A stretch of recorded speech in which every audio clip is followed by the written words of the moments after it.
या उपक्रमाचे उद्घाटन जिल्हाधिकारी डॉक्टर मोनाक घोष, पोलीस अधीक्षक तुषार दोशी, राहुल भिंगारे, प्रादेशिक अधिकारी, महाराष्ट्र औद्योगिक विकास महामंडळ, उद्योग भवन सांगली यांच्या शुभ हस्ते वृक्षारोपण करून करण्यात आले।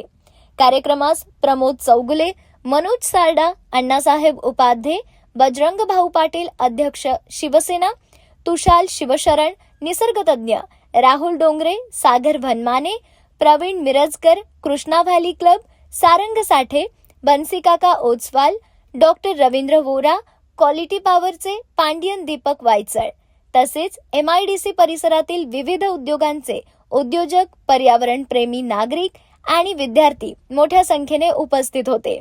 अवघ्या 4 वर्षात या परिसराचे घनदाट जंगलात रूपांतर झाले आहे। तिसऱ्या वर्षी 13 गुंठ्यांमध्ये सुमारे 800 बांबूंची लागवड करून भव्य बांबू गार्डन उभारण्यात आले।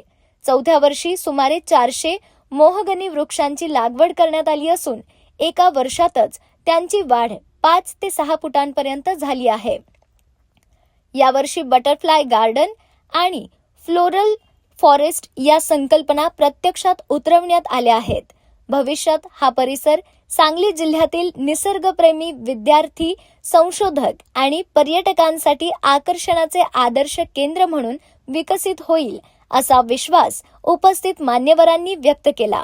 या संपूर्ण दरवर्षी कैलासवासी डॉक्टर अकिरा मियावाकी यांच्या पुण्यतिथीनिमित्त प्रवीण लुंकड यांच्याकडून प्रतिवर्षी स्वखर्चातून 3 ते 4 लाख रुपये खर्च करून नवनवीन पर्यावरणपूरक उपक्रम केले जातात।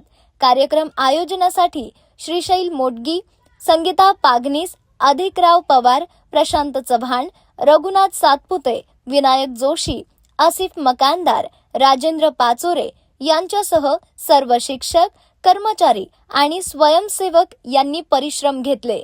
गार्डन आणि फॉरेस्टचे नियोजन डॉक्टर हर्षद दिवेकर, सुहास वायगणकर यांनी केले।